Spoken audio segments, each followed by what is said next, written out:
Hello and welcome. You're about to read a special retelling of Robinson Crusoe by Daniel Defoe, a simplified and shortened version of the original story, written in easy English to help you learn. Read it out loud, repeat after the audio, and copy the rhythm and tone. This is called the shadowing method, and it's a fun, powerful way to improve your English. Now, let's sail into adventure.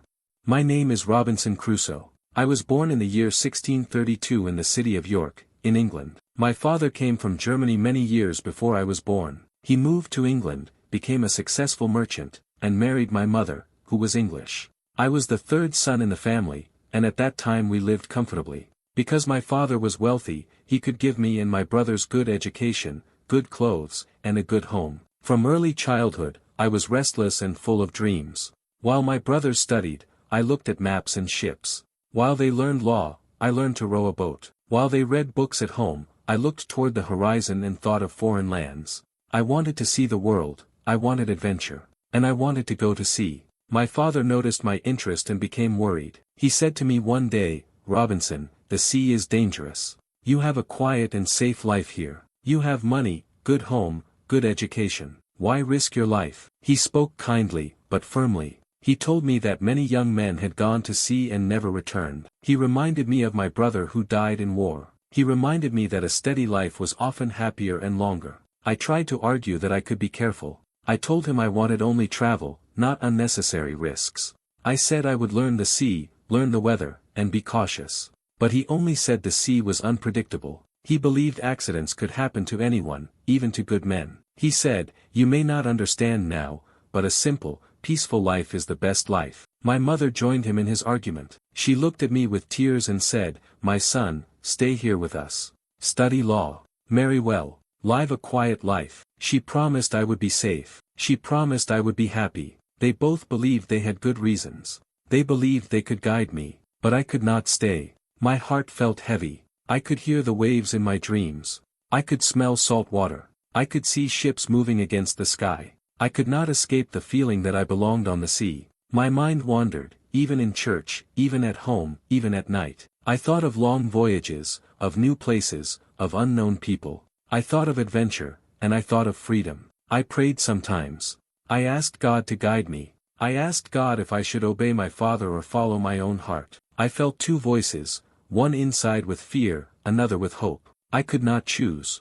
One evening, after years of talking, my father said, "You are old enough to decide. But if you choose the sea, do not come back expecting help." He spoke with sadness. He did not shout. He did not force me. He gave me a final choice. I looked into his eyes. I saw love, pain, care. I realized I was breaking his heart, but I also realized I must follow my own path. So I made my decision. I would go to sea. I would leave all I had known. I would begin a new life. I spent the next weeks preparing. My father would not give me money, but I had some saved from small work. My mother gave me a warm coat and a Bible. My brothers spoke to me quietly and sadly. Some friends said farewell. Others said I was foolish. But I was determined. When I left home, I felt a mixture of pride and fear. Pride that I was free, that I chose my own way. Fear that I had broken my family, that I had left safety, that I might never return. I promised God I would return if I could. I promised my heart to my family. I promised the sea I would come back. I walked for many days to the south of England. I traveled on foot, then by carriage, until I reached London. London was large, busy, full of people and ships. It smelled of oil, fish, wood, and coal. It sounded of voices, horses, wood hitting wood, sails flapping. It looked like a different world. My heart beat fast. In London, I found a friend who was a sailor. He offered me a place on his next ship, going to the Canary Islands. I said yes, but with a heavy heart. That day, I wrote in my small journal, "I have left home, a full life behind. I go toward my dream, toward sea and wind and storm. I go with hope and fear both. May God and my parents forgive me." Then I walked toward the docks. I watched the ships. I saw men speaking many languages. I saw sailors cleaning decks, loading barrels, preparing ropes and sails. I saw seagulls. I felt salt water in my nose. I felt alive. The ship was a small merchant vessel. It carried wine, olive oil, and grain. It would stop in the islands and return. I met the captain. He was friendly, and the crew. They laughed and joked. They sang sea songs. They told stories of storms, islands, pirates, storms again. They spoke sadly of missing home, of cold nights, of sickness. And they spoke proudly of gold, spices, strange people. At first, the sea was calm, the wind was light, the ship moved gently. I felt happy. I helped at the ropes. I learned to climb the mast. I learned to read simple charts. I learned the names of sails, ropes, rudder. I learned to smile at the spray and to call at the horizon. But one night, the wind changed. The sky turned dark. The waves grew. My stomach turned. I ran to the deck. I saw the sea moving wildly. I saw small waves crashing on board, soaking the men. I saw ropes and barrels swinging. Men fell. I saw fear. I saw courage. I saw danger. I felt my heart freeze. The captain shouted orders. The crew pulled ropes and closed sails. I helped.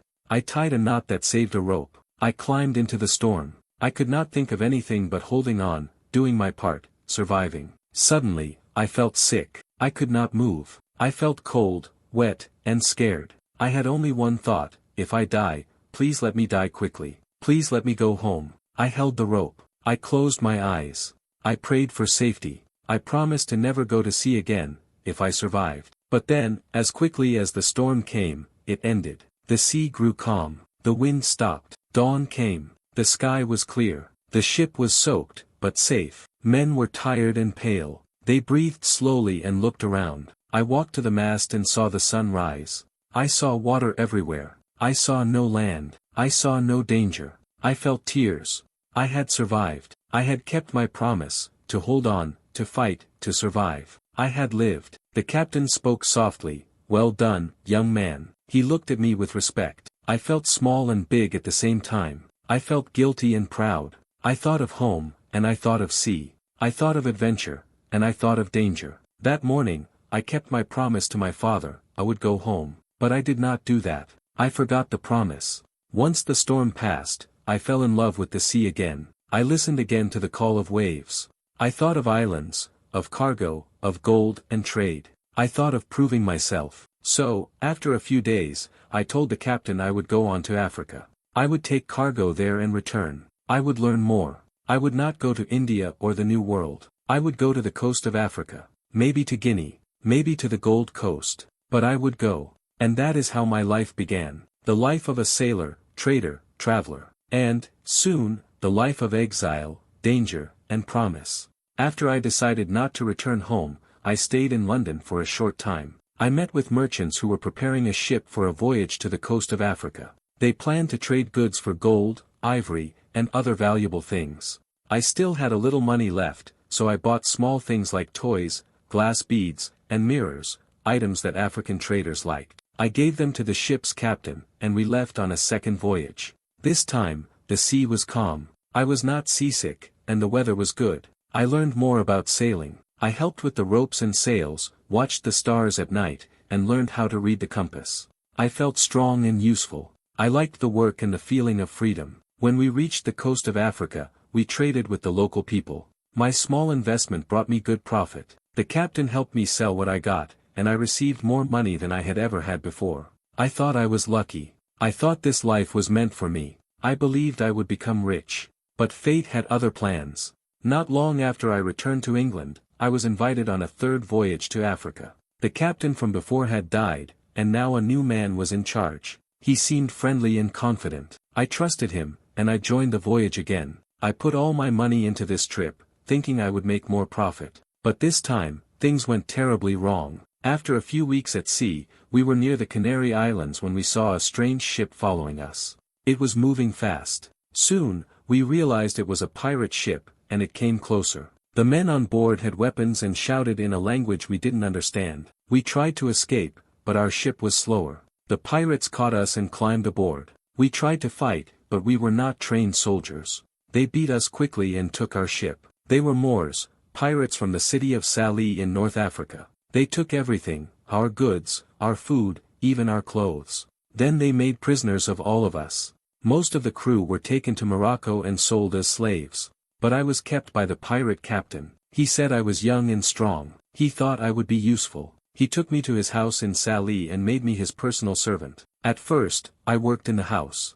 I cleaned the floors, carried water, and helped in the kitchen. I had food and a place to sleep, but I was not free. I could not go outside without permission. I could not write letters or ask for help. I was a slave. For 2 years, I lived like this. I did my work quietly. I waited for a chance to escape, but I never saw one. I thought about home, but I had no way to reach it.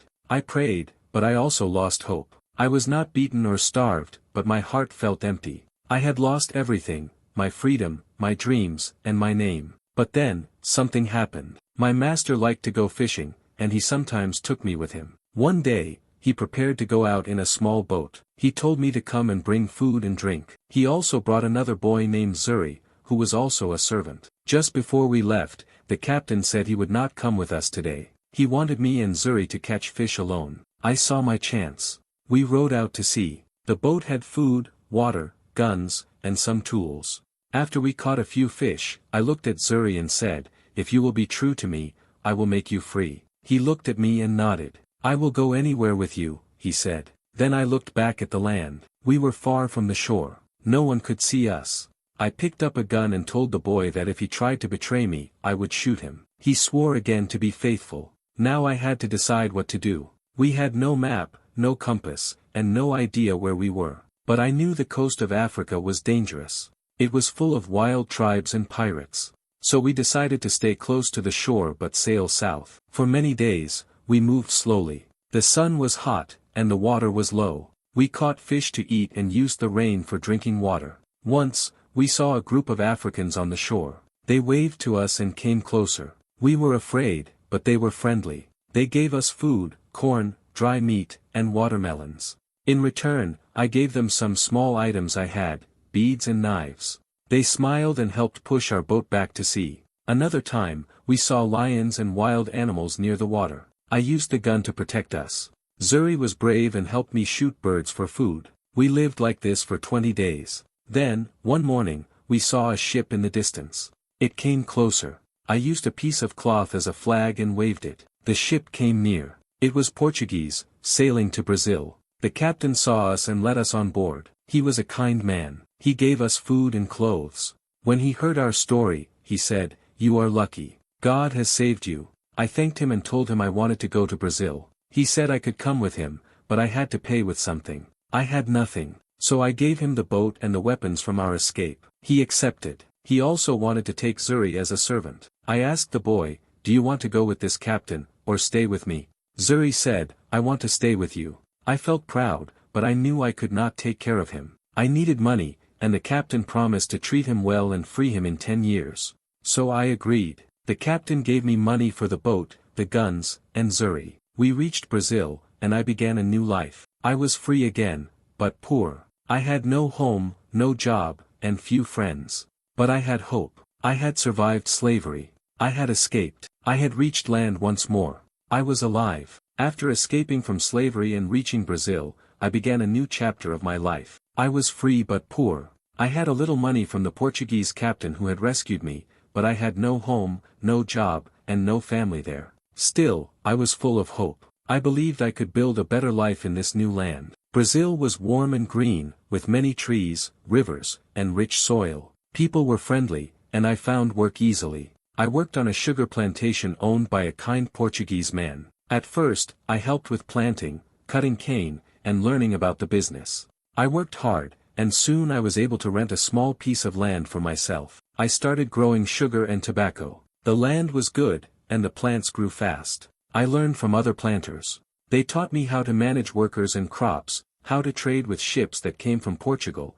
and how to prepare the goods for export. I listened carefully, watched closely, and remembered everything. I had no wife, no children, and no family in Brazil, so I worked from morning until night. In a few years, I became successful. My plantation grew larger, and I earned more money. But I had a problem. I had no workers. I could not farm the land alone. I needed help. Other planters used slaves, and I saw that this was common in Brazil. Though I had been a slave once, I now began to think like a businessman. I needed cheap labor to grow more crops and make more profit. At that time, African slaves were brought to Brazil by sea. Planters would send ships to the African coast to buy men, women, and children. These people were taken from their villages and sold. It was a cruel and terrible trade. But in Brazil, it was normal. I did not think about right or wrong then, I only thought about business. So I decided to join a group of men who planned a trip to Africa. They wanted to trade goods and bring back slaves for their plantations. They invited me to join as a partner. I would invest money and go on the voyage. We would all share the profit. I agreed. We prepared a ship with food, tools, trade goods, and water. I left my plantation in the care of a trusted neighbor. I thought the trip would be short and successful. I believed I would come back richer. I believed everything would go well. We sailed from Brazil in September 1659. The weather was good, and the sea was calm. We were happy and full of plans. The captain, the crew, and the other traders were all experienced men. I had been at sea before, but this time I felt confident. I believed I was in control of my future. But on the 12th day of the voyage, everything changed. Dark clouds appeared in the sky. The wind became strong. Waves rose high and hit the ship hard. The captain shouted orders. The sailors ran to tie down sails and ropes. I stayed below deck, holding on to a beam. The ship shook and creaked. Water poured in. I could hear the cries of men and the roar of the sea. I felt sick and afraid. The storm lasted for several days. We lost our direction. The sails were torn. The ship was damaged. We had little food and water left. We prayed and hoped to see land. On the 23rd day, we finally saw the coast. But it was not the coast of Africa. It was an unknown land. We did not know if it was safe or not. We only knew we had to get to shore before the ship sank. The captain tried to steer the ship toward a small bay. The wind pushed us sideways. The ship hit rocks and broke apart. The water rushed in. We shouted and jumped into the sea. I held on to a wooden plank and kicked toward land. I fought the waves, gasping for air. I thought I would die. But finally, I reached the shore. I lay on the wet sand, tired and weak. I looked around. The ship was broken. Pieces of it floated in the sea. I saw no other men. I shouted, but no one answered. I was alone. I looked at the sky and gave thanks to God. I was wet, cold, and hungry, but I was alive. I had no food, no clothes, no tools, but I had life. I walked along the beach, trying to find signs of others. I found nothing. No people, no houses, no boats. Just sand, trees, and hills. I climbed a hill and looked around. I saw no city, no smoke, no roads.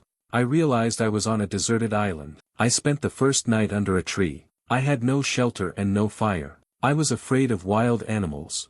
I did not sleep. In the morning, I went to the highest point of the island and looked out to sea. I saw the broken ship not far from the coast. Some parts were still above water. I had an idea. Maybe I could swim to the ship and bring back useful things. I built a small raft from tree branches and vines. I waited until the sea was calm. Then I paddled to the ship. It was hard work. When I reached the ship, I climbed aboard. Inside, I found food, tools, clothes, and weapons.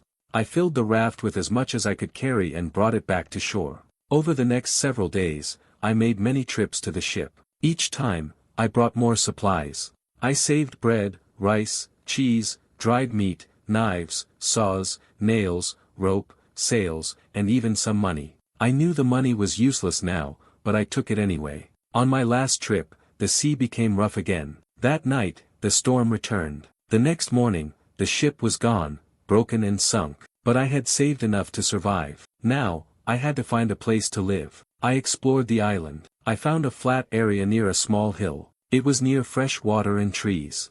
I built a shelter with wooden poles and sails from the ship. I made a fence to protect myself. I stored food in boxes. I kept guns and powder dry. I made a bed from wood and soft plants.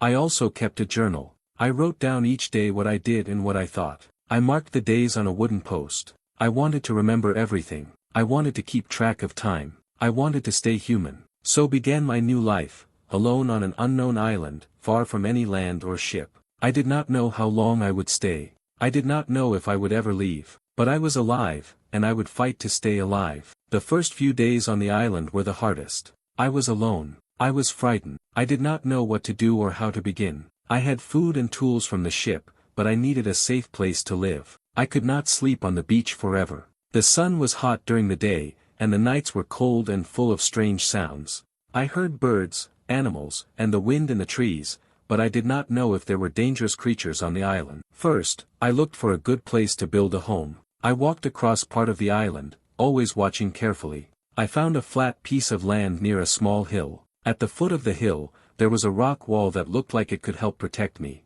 Near the hill, there were trees, fresh water, and open space. I decided this would be the place where I would build my shelter. I began by building a strong fence around the area. I cut long stakes from trees and drove them deep into the ground in a half-circle shape. I tied them together with ropes from the ship. The fence was high and strong. I made only one small entrance, which I covered with a big wooden board. Behind the fence, I used wooden poles and pieces of sailcloth to make a tent. I brought everything I had from the shore and stored it inside. It took me many days to build everything. Each day, I worked hard. I woke with the sun and stopped work when it got dark. I cooked food, cleaned my tools, and kept a journal of everything I did. Writing helped me stay calm. I wrote about the weather, the animals I saw, and my own feelings. I marked each day with a cut in a wooden post, to keep track of time. After my shelter was ready, I made furniture. I built a table and a chair from wood. I used boxes from the ship to store my tools and food.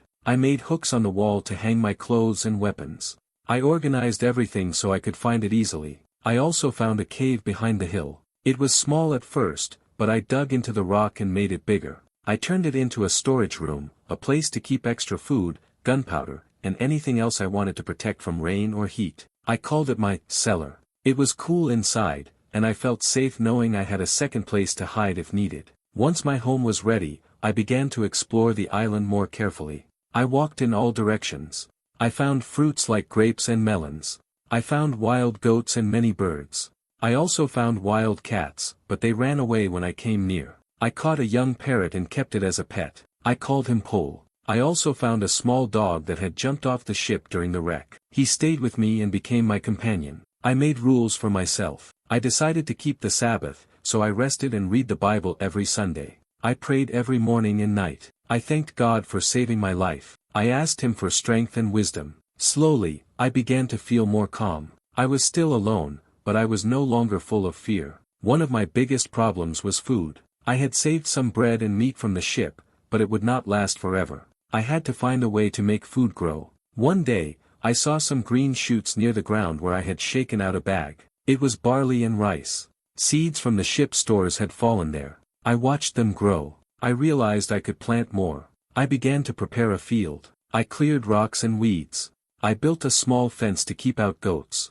I planted barley and rice in rows. I watered the plants and waited. It was hard work, and I had no plow, no proper tools. But I kept going. After many weeks, the grain grew tall. I harvested it carefully and saved the seeds for the next season. At the same time, I learned to dry grapes into raisins. I cut the vines and hung them in the sun. The raisins became sweet and lasted a long time. I stored them in baskets in my cave. To hunt goats, I used a gun. But I knew that my gunpowder would run out one day, so I started to learn how to trap goats instead. I built a pen using tree branches. I dug holes and put food inside. After many tries, I caught 3 young goats, 2 females and 1 male. I kept them in the pen and fed them grass and water. After a few months, they had babies. Now I had milk, meat, and more animals for the future. I also learned to make things from clay. I found a spot on the island with soft, wet clay. I used my hands to shape pots, bowls, and plates. My first tries were ugly and cracked, but I practiced every day. I made a small fire and baked the clay until it was hard. Soon, I had dishes to cook and eat with. The days passed slowly. I woke early, worked during the day, and rested at night. I kept busy. I hunted, planted, built, cooked, cleaned, and read the Bible. I talked to my parrot and my dog. I watched the sea and hoped to see a ship. But no ship came. After many months, I began to accept my life. I was alone, but I was alive. I had food, shelter, and health. I had tools, weapons, and clothes.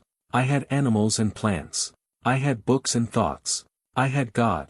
Still, I often thought about home. I missed people, voices, and company. I missed my family. I missed England. I wondered if anyone remembered me. I wondered if I would ever be rescued. But I told myself not to lose hope. I told myself to work hard and stay strong. So I continued my life on the island, learning something new each day. I had become a farmer, a hunter, a builder, and a cook. I had become a man who could survive. After living many days on the island, I decided to start writing a journal. I wanted to keep a record of everything that happened to me. I had saved pens, ink, and paper from the ship. I did not know how long the ink would last, so I wrote carefully. I tried to use just a little each day. I believed it would help me stay sane. Writing gave me something to do when I was not working. It helped me think and understand my new life. I began by writing down the date I arrived on the island. I guessed it was September 30th, 1659. That day I was shipwrecked, and it became the first entry in my journal.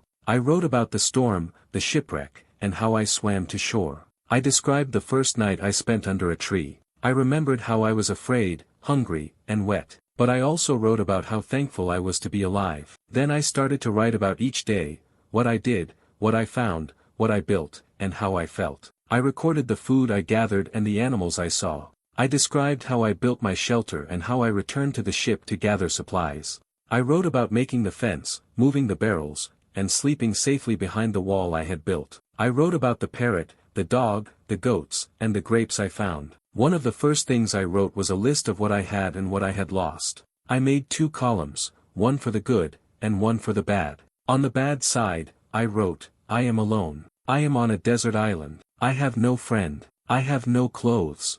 I have no tools. On the good side, I wrote, I am alive. I am not hurt. I have food. I have fresh water. I have tools and weapons. I have a shelter. I have a Bible. Looking at this list helped me. It showed me that even in a sad and difficult situation, I still had many things to be thankful for. I saw that God had saved me. He had given me another chance. I promised myself I would use that chance well. Each morning, after I worked and ate breakfast, I sat down to write. I described how I trapped the goats and how I planted barley. I told how I made a table and chair, how I dug a cave and found dry space inside the rock. I wrote about learning to bake bread and make pots from clay. I even wrote about the weather, when it rained, when the wind blew, and when the sun burned hot. I also used my journal to mark time. I kept track of days and months.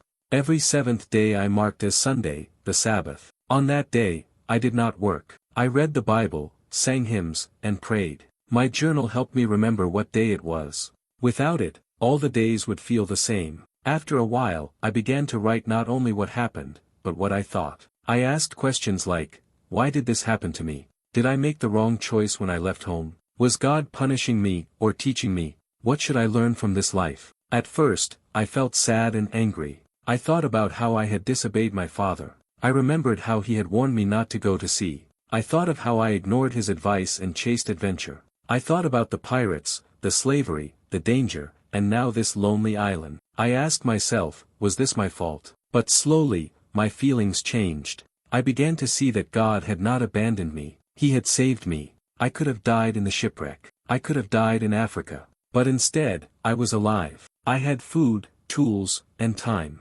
God had given me space to think and grow. I began to trust him more. I began to pray more. Each night, before I slept, I read a few lines from the Bible. One verse gave me great comfort. Call upon me in the day of trouble, I will deliver you, and you shall glorify me. These words stayed with me. I felt stronger. I felt peace. I also wrote about my fears. I feared that wild animals might come and attack me. I feared that savages from other islands might find me. I feared that my food might run out or that I would get sick. But I also wrote about how I prepared for those fears, how I made weapons, built strong fences, and dried food for storage. As the months passed, my journal became my friend. It listened to me. It did not judge me. It held my hopes and sorrows. I shared everything in it, my work, my thoughts, my memories, and my prayers. It helped me stay human in a place where there were no other people. One day, I ran out of ink. I had known this would happen. I had tried to use it carefully, but after many months, the last drop was gone. I could no longer write daily notes. So I began carving small symbols into wood and stone to keep track of time. I used pictures and numbers. It was not the same, but it helped. I still looked at the journal often. I read the old pages and remembered each day. I saw how far I had come. When I first arrived, I was weak and afraid. Now, I was stronger. I had a home, food, animals, and knowledge. I had learned to live. I also began to think about the future. Would I ever leave the island? Would a ship come? Would I die here? I did not know. But I no longer feared the answers.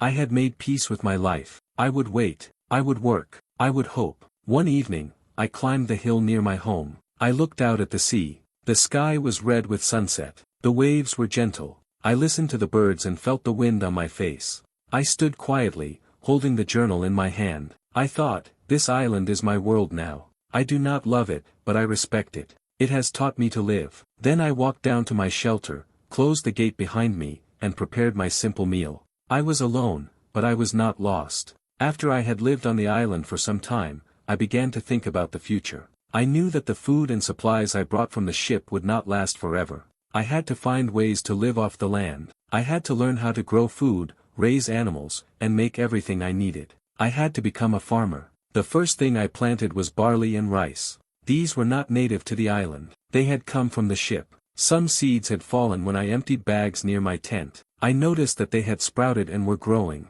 This gave me an idea. If I planted more, I could grow my own grain. I collected all the seeds I could find. There were not many, so I planted them carefully. I chose a place near my shelter where the soil was soft and the sun was strong. I cleared the land, removed rocks, and built a small fence around it. Then I used a piece of wood as a tool and planted the seeds. I watered the field often. I watched the plants grow slowly. I was patient and hopeful. After many weeks, the barley and rice grew tall. When it was ready, I cut it down and saved some for food and some for new seeds. The next season, I planted more. Each time, I had more grain. After a few years, I had enough to make flour and bake simple bread. I used a large stone to grind the grain. I mixed it with water and cooked it over the fire. It was rough and dry, but it was my own food. I was proud of it. Next, I thought about animals. There were wild goats on the island. At first, I hunted them for meat, but I realized that if I could catch them alive, I could raise them and have a steady supply of milk, meat, and even baby goats. I built a pen using strong branches. I made it large and strong, with a small gate. Then I built a trap near one of the paths where the goats often walked. I placed food inside and waited. After many tries, I caught a young goat. Then another. I brought them to the pen and fed them every day. After a few months, I had 3 goats, 2 females and 1 male. Then they had babies. My small herd began to grow. I had milk every day. I learned to make butter and a kind of cheese. I still hunted sometimes, but I now had animals of my own. I also grew fruit. I had found grapes on the island. They grew wild and were sweet. I picked them and ate them fresh. I also dried many in the sun to make raisins. These were good for the rainy season when fresh food was harder to find. I found limes and oranges too. They helped keep me healthy. I did not get sick, even when I worked hard in the hot sun. I planted a few trees near my home and took care of them. In time, they gave me more fruit. The island had many useful plants. I learned to make baskets from vines. I learned to use tree sap as glue. I used palm leaves to make mats and roof coverings. I used bark to make rough cloth. I was no longer just surviving. I was living. I began to think about how much work I had done. I had built a house, a fence, and a cave. I had made a table, chairs, and shelves. I had caught goats and grown grain. I had food, drink, clothes, and light. I had learned to live without help. Sometimes I stopped to look at everything. I would stand near my house and see the animals in their pen, the fields full of green plants, the trees with fruit. I would breathe in the smell of fresh earth and cooked bread. I would hear the sounds of birds, wind, and my parrots saying, "Poor Robinson," and I would feel a strange kind of peace. But it was also a lonely life. I missed people. I missed talking to someone. I missed hearing news, laughter, and voices. I often thought of my family. I wondered if they believed I was dead. I wondered if my story would ever be told. I also thought about God. Every morning and evening, I prayed. I thanked Him for saving me. I asked Him for wisdom. I read the Bible often. One verse stayed in my heart, "I will never leave you nor forsake you." That promise helped me. Even when I felt alone, I believed God was with me. There were hard days. Sometimes storms destroyed part of my fence or blew away my roof. Sometimes animals stole my food. Sometimes I hurt myself while working. One time, I became sick with a fever. I lay in bed for days, shaking and sweating. I thought I might die, but I survived. I drank water and ate fruit. I prayed for healing. Slowly, I got better. After that, I became more careful. I made better shelter, stored more food, and prepared for problems before they happened. As the years passed, I improved everything. My house became stronger. My cave became deeper and cooler. My fields were larger. I had more goats and more fruit trees. I had built a life. It was not the life I had planned, but it was mine. I had lived more than 5 years on the island. I did not know the exact date anymore. My ink had run out, and I could no longer write in my journal. I still made marks on wood to count the days. But time began to feel different. There were no holidays, no seasons like in England, only sun and rain. Still, I worked every day. Work kept my mind busy. It gave me purpose. I had stopped dreaming of ships and rescue. I had accepted my life as it was. But deep in my heart, I still hoped. I still climbed the hill sometimes and looked out at the sea. I still watched the waves, hoping to see a sail on the horizon. And every night, before I slept, I whispered a prayer. One morning, many years after I came to the island, I went out for a walk. I had finished my morning work, milking the goats, checking the fields, and picking fruit. The day was sunny, the sky was clear, and I felt calm. I walked farther than usual, to the side of the island I had not visited for many weeks. The beach there was quiet, with soft sand and high rocks. As I walked along the shore, I suddenly stopped. My heart began to beat fast. I could not believe my eyes. There, in the sand, was a footprint. A clear footprint. A human footprint. I stood very still. I looked at the print again. It was fresh. The toes, the heel, the shape, it was all there. It was not made by an animal. It was not mine. I knew that I had not walked on that beach for a long time. I had only come this way now. Someone else had been here. I looked around quickly. I saw no one. The beach was empty. The rocks were silent. The trees did not move. The wind blew softly. But I was full of fear. For many minutes, I just stood there. I looked again and again at the footprint. I felt cold. My hands shook. My legs were weak. I wanted to run, but I did not know where. Who had made that print? Was it a friend or an enemy? Was it one man, or many? Were they close? Were they watching me? Were they hiding behind the trees? Suddenly, all the peace I had built on the island seemed to disappear. I no longer felt safe. The island was no longer just mine. Someone else had come. At last, I turned and ran. I ran all the way back to my home, looking behind me many times. When I got inside my fence, I closed the gate and locked it. I sat down and tried to breathe. The day passed slowly. I did not go outside. I checked my weapons and counted my bullets. I sharpened my knife and cleaned my tools. I made sure everything was ready if I needed to fight or flee. That night, I did not sleep well. I kept hearing sounds. Every noise seemed strange and dangerous.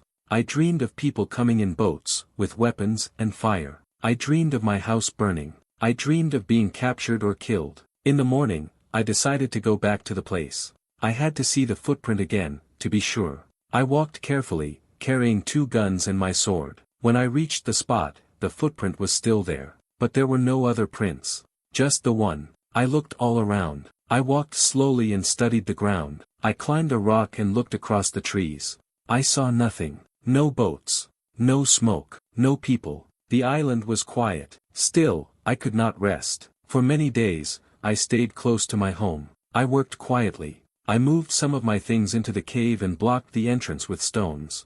I made a second fence inside the first. I built a place to hide if someone came. I also moved my goats farther into the woods. I made new pens and covered them with branches. I planted more food in hidden places. I made secret paths through the trees. I became like a wild animal, careful, quiet, always watching. I started sleeping in the cave. I closed the entrance at night and listened for sounds. I ate simple food. I stopped making fire, because the smoke might be seen. I stopped using my gun and started hunting with a bow and arrow I had made. I became a shadow. Weeks passed. Then months. I saw no one. I began to doubt myself. Maybe the footprint had been a dream. Maybe it had been old. Maybe it had been mine, made long ago and changed by the wind and rain. But one day, my fear returned with force. I had walked to a far part of the island, near the shore. There, I saw something that made my blood freeze. On the beach, I saw ashes. Burned wood. Bones. Human bones. There had been a fire. There had been a feast. Someone had come. Someone had killed. Someone had eaten. I stood still and stared. I counted the bones. I saw skulls and leg bones. I saw broken pieces of what had once been people. I turned and walked back, quickly and silently. That night, I prayed. I asked God for strength and safety. Now I knew the truth. The island was not alone. Sometimes, people came. Maybe they came from other islands. Maybe they were savages or cannibals. I did not know their number, their language, or their plan, but I knew I had to protect myself. I prepared for war. I cleaned my guns and stored them in hidden places. I built lookout spots on high hills. I checked the beach every day for new signs. I made more arrows, more spears, more traps. I trained myself to shoot quickly and quietly. I waited, but I also thought, what if these men were not all bad? What if they had prisoners? What if one of them was like me, lost, scared, and needing help? Still, I could not risk it. I would hide. I would protect my home. I would not go looking for danger. But if danger came to me, I would be ready. So I lived in fear again. But this fear made me careful, strong, and alert. I knew the island better than any man. I knew every tree, every hill, every path. If they came again, I would see them before they saw me. And deep in my heart, I still hoped that one day, the people who came would be kind, that they would help me leave the island, or that I could save someone, and they would become my friend. But for now, I watched the beach. I listened to the wind, and I waited. Many months passed after I found the footprint and the place of bones. I kept watching the beach. I climbed my high hill almost every day, always looking out at the sea. I never saw a ship, but I also never saw the savages again. For a long time, they did not return. I continued to work. I kept my animals safe, planted more crops, and hunted carefully. I always carried a weapon. I slept in my cave. My heart was calm, but I stayed alert. Then, one morning, everything changed again. I climbed my lookout and looked across the beach as usual. This time, I saw smoke. Then I saw canoes, 3 of them. I looked closely and counted the men. There were about 20 of them. They were dancing, shouting, and laughing. I saw they had prisoners. I watched with horror. The savages lit a fire. They killed one prisoner and began to prepare him. I turned away. I could not look. My blood turned cold. I knew they were cannibals. Then something happened that I did not expect. One of the prisoners jumped up and ran. He ran fast, across the beach, toward the woods. The savages shouted and chased him. I saw everything from my hill. My heart began to beat fast. This was a chance.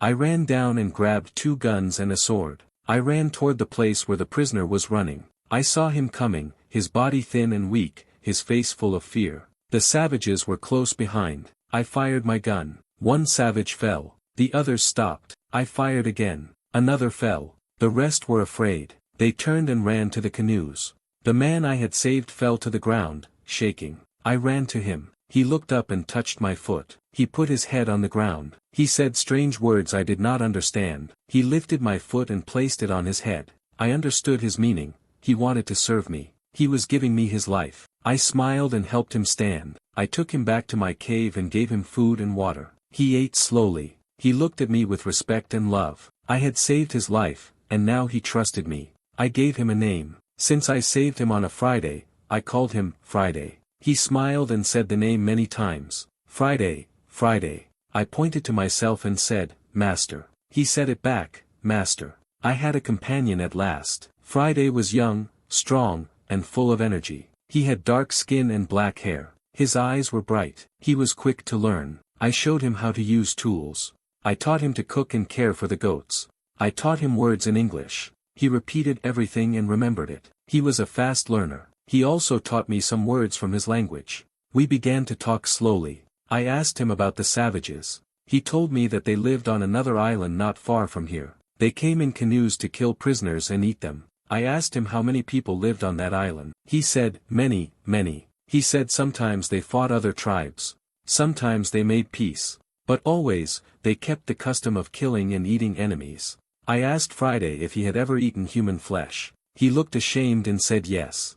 I asked him if he would do it again. He said, no, never. He touched his heart and pointed to the sky. He understood it was wrong now. I was happy to hear that. I began to teach Friday about God. I read him stories from the Bible. I told him about creation, sin, and salvation. He listened with great interest. He asked many questions. He wanted to know everything. He learned to say prayers and read a little. Friday became my friend. He followed me everywhere. He helped with every task. We hunted together, built together, and talked every day. I was no longer alone. He told me more about his people. He said he had a father who was still alive. He said he had been taken as a prisoner in a war. He did not know if his father was safe. I asked him if he would like to save him. He said yes, with tears in his eyes. So we made a plan. We watched the beach every day. We waited for the savages to return. We prepared weapons. I gave Friday a gun and taught him how to shoot. He was brave and smart. He was ready. Then, one morning, we saw canoes again. This time, there were more men, perhaps 30. We saw 2 prisoners. We watched them land and begin their fire. We waited in the woods. We moved quietly, like hunters. When the savages were busy, we ran out and fired. We killed 3. The rest were surprised. They did not know how many of us there were. Some ran. Others fought. We fired again. In the end, we saved one of the prisoners. The other had died before we could help. We brought the man to our cave. When Friday saw him, he cried. It was his father. They hugged and spoke in their language.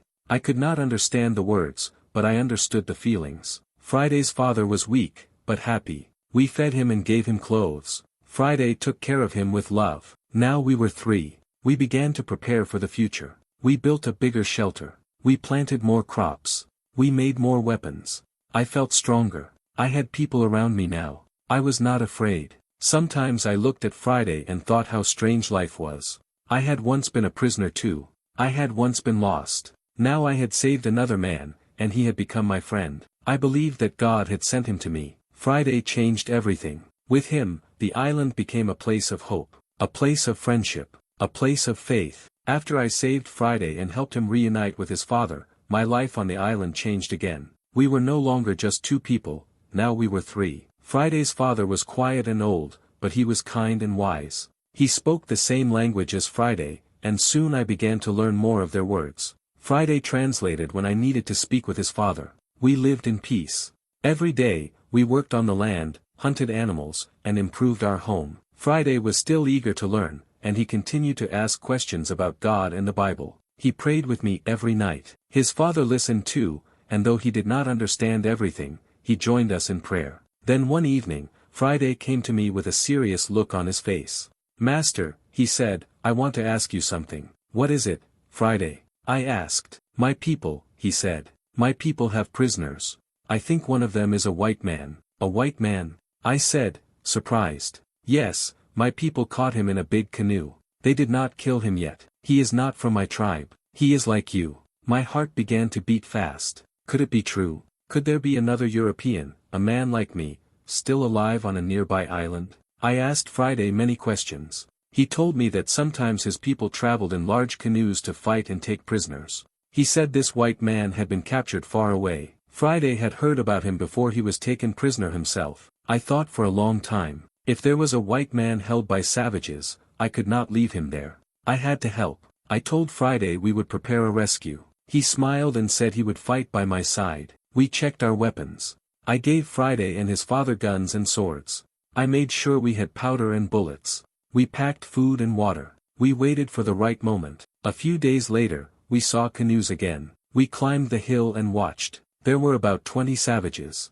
They had 3 prisoners. One of them was white. From the distance, I could see his light skin and short hair. He was weak and tied to a tree. The others were dancing, shouting, and preparing a fire. We moved quickly but quietly. We made a plan. Friday and his father would move around from one side. I would come from the front. We would shoot quickly, free the prisoners, and escape before the rest of the savages could react. We moved through the trees, our guns ready. The savages did not see us. When we were close, I gave the signal. Bang! My gun fired and hit one man. Bang! Friday fired and hit another. The rest turned in shock. Friday's father shot a third man. The rest began to run in all directions. We charged forward. I cut the white prisoner free. He was thin and dirty, but alive. I helped him to his feet. He looked at me with wide eyes. Who are you? He whispered. A friend, I said. You are safe now. We freed the other 2 prisoners, who were natives. One of them ran into the forest.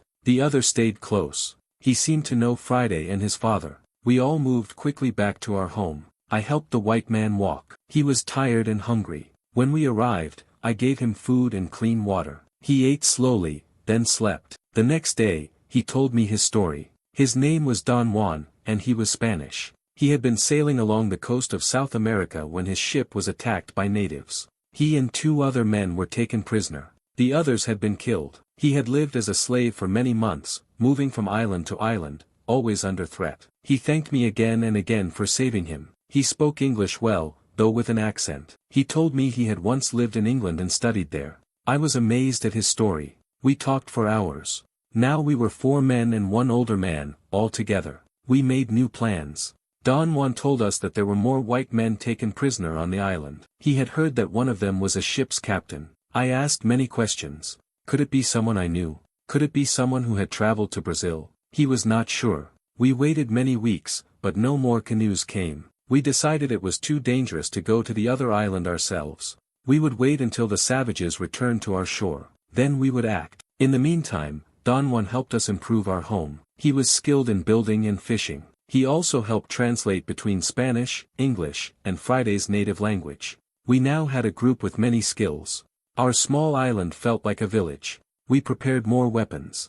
I trained Don Juan to shoot. He already knew how to use a sword. We built more fences and dug hiding places. We stored extra food and water. One evening, I sat under the stars with Friday, his father, and Don Juan. We looked up at the sky. I thought about everything, how strange life was. I had come to this island alone, afraid, with nothing. Now I had friends, safety, food, and even hope. But still, I wanted to return to England. I told Don Juan about my story. He listened quietly. When I finished, he said, "We must find a way home. Together." Friday looked at me and smiled. "We wait for ship, master. One day, ship will come." "Yes," I said. "And we will be ready." And so we lived, watching the sea, preparing for danger, and waiting for the next part of our story to begin. Time passed. We lived quietly on the island, always ready, always watching the sea. Friday, his father, Don Juan, and I worked every day. We planted more crops, raised more goats, made stronger walls.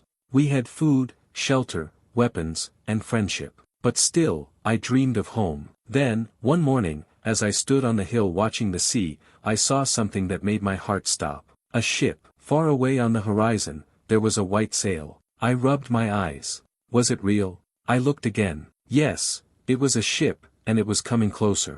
It was not a native canoe. It was a large, wooden ship with tall sails. An English ship. I ran down the hill, calling for the others. Friday. Don Juan. A ship is coming. We climbed together and watched it. It was slowly coming toward the island. We hid behind trees and rocks and waited. Soon we saw a small boat leaving the ship. It was coming toward the shore. We saw men inside, 11 in total. But something was strange. 3 of the men were tied up. They were prisoners. We watched them land. The men walked onto the beach and tied the prisoners to a tree. Then the others walked into the woods. They were talking and laughing. I guessed what had happened. This was a mutiny. The crew had taken the ship, and these were the loyal men, including, perhaps, the captain. I made a quick plan. I told Friday and Don Juan to follow the mutineers quietly. I went down to the beach with my gun and untied the 3 prisoners. They were shocked to see me. "Who are you?" one asked. "I'm a friend," I said. "Are you the captain?" "Yes," the man said. The crew turned against me. "They want to become pirates. They were going to kill us." "Not now," I said. "You're safe, but we must act quickly. We can take back the ship." We led the captain and his men to our shelter and gave them food and weapons. I told them my story in short. They were amazed. Then we made our plan. When the mutineers returned to the beach, they found the prisoners gone. They looked around, confused. We waited in the trees. When they came close, we attacked. We fired guns. 3 of them fell. The others ran into the forest. We followed and caught some. The rest ran back to the boat and returned to the ship. Now, we had 7 mutineers as prisoners. The captain said, "We must take the ship now, before they prepare for defense." We agreed. That night, the captain and his 2 men returned to the ship in a small boat. Friday, Don Juan and I stayed on the island with the prisoners. We waited in silence, watching the moon. In the morning, we saw the signal, a white flag. The ship was ours. The captain had surprised the crew. Some surrendered. Others fought and lost. The ship was now under his control again. He came back to the island and hugged me. "You have saved my life, and my ship," he said. "Now I will help you return home." Tears came to my eyes. After so many years, my dream was becoming true. We prepared to leave. I packed my things, my Bible, my journal, some tools, and a small bag of gold. I said goodbye to the goats, to the fields, to the trees, to the cave that had been my home. Friday looked sad. "You go, master?" he asked. "Yes, Friday. We go together. You will see my land, my people." He smiled and said, "Yes, master. I go with you." The captain asked me about the mutineers. "What should we do with them?" he said. I thought. Then I said, "Give them a choice. They can go to England and face trial, or they can stay here on the island." The captain spoke to them. They begged to stay. They promised to work, to live quietly, to build a new life. I showed them how I had lived. I gave them tools, seeds, and advice. I gave them the goats and some food. I told them to be kind to the land and to each other. Then, at last, we went on board the ship. As the island grew small behind us, I stood on the deck and watched it disappear. I felt many things: joy, sadness, hope. That place had been my prison, my school, my home. I had been there for 28 years, 2 months, and 19 days. The voyage home was long but peaceful. The captain was kind. He gave me a cabin and food. We talked every day. I told him more of my story, and he wrote it down. When we reached England, it felt like a dream. Everything had changed. The streets were different, the people, the clothes. I walked like a stranger in my own land. I learned that my family had believed me dead. My parents were gone. My brothers too. But I still had some cousins, and they welcomed me kindly. I sold my land in Brazil and received much gold. I was now a rich man. I bought a house and lived quietly. Friday stayed with me, and I taught him to read and write. People came to hear my story. I told them about the island, the storm, the cave, the goats, the footprint, and Friday. Many said, "You must write this down." And so, I did. But even with all my wealth and comfort, part of me still missed the island. I missed the sound of the waves, the wind in the trees, the smell of fresh bread made with my own hands. I missed the peace of a simple life. And sometimes, when the moon was full, I would go out to my garden, look at the stars, and remember. After I returned to England and settled into a quiet life, many people came to hear my story. They listened with great interest. They asked about the island, the shipwreck, the cave, the goats, and my friend Friday. Some said my life sounded like a dream. Others said it sounded like a nightmare. But for me, it was both. I had money now. I had land. I had a house. I had servants and friends. Friday lived with me and helped me with everything. He was like a son. I taught him to read and write. He dressed like an Englishman. He learned quickly. Everyone liked him. But still, my heart was not at rest. I often thought of the island. I dreamed of it at night. I remembered the place where I had worked, prayed, and grown. I remembered the peace and the silence. I remembered how close I had felt to God there. Life in England was busy and loud. I felt like I did not belong anymore. Then one day, I received news. A Portuguese ship had stopped at the island where I had lived. The men who stayed there, the mutineers I had left behind, were doing well. They had built houses, planted fields, and lived in peace.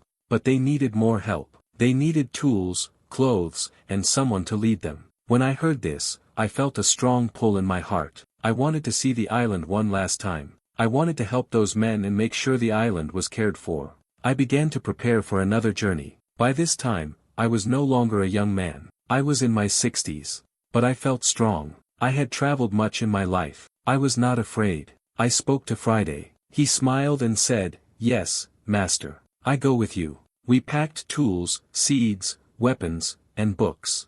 We hired workers and brought builders, farmers, and a doctor. We also brought a few women. If the island was to grow, it needed families. We wanted to build not just homes, but a small, peaceful society. We sailed across the ocean again. The voyage took many weeks. When we arrived, I saw the island from far away. My heart beat fast. It was still green and beautiful. The beach looked the same. The hill was still there. My old fence stood, though covered in plants. The men I had left ran to greet us. They were older now, but happy. They thanked me again and again. They showed me the house they had built. They showed me their fields and goats. They told me how they had lived, what they had learned, and how they had prayed for my return. I stayed on the island for many months. I helped organize the land. I gave each man a part of the island to care for. I set up a council so they could make decisions together. I gave them laws to follow, simple and fair. I told them to help each other, to pray, and to live in peace. We built new houses and a church. We built a small school for the children. I gave them books and taught them to read. We made sure everyone had food, shelter, and work. I felt proud. This was no longer a place of fear and survival. It was a place of community. Friday was happy too. He helped teach the children. He told them stories about the old days, when it was just him and me and the cave. The children listened with wide eyes. But I knew I could not stay forever. My time on the island was ending. I had come back to say goodbye. Before I left, I walked one last time to the top of the hill. I looked out at the sea. The sky was blue, and the water sparkled. I remembered the day I had seen that first ship, the day I had left the island the first time. Now I was leaving again, but with peace in my heart. I said goodbye to everyone. I gave them my blessing and reminded them to live kindly. I hugged Friday, who chose to stay behind and help lead the people. He had grown into a wise man. I was proud of him. I returned to England for the last time. My adventures were over. I bought a small home near the sea. I planted a garden and spent my days reading, writing, and thinking. I sometimes walked along the shore and listened to the waves. I still felt the sea in my soul. People still came to see me. They asked about the island, and I told them what I had learned, that life is not about gold or adventure. It is about faith, hard work, and being thankful. I told them that even on a lonely island, a man can find God. Even in fear, he can find courage. Even in silence, he can learn wisdom. Sometimes I missed the island. Sometimes I missed the old days. But I was not sad. I had lived a full life. I had seen the world. I had been lost and found, poor and rich, alone and surrounded by friends. I had seen the power of nature and the hand of God. And so I grew old, quietly and thankfully.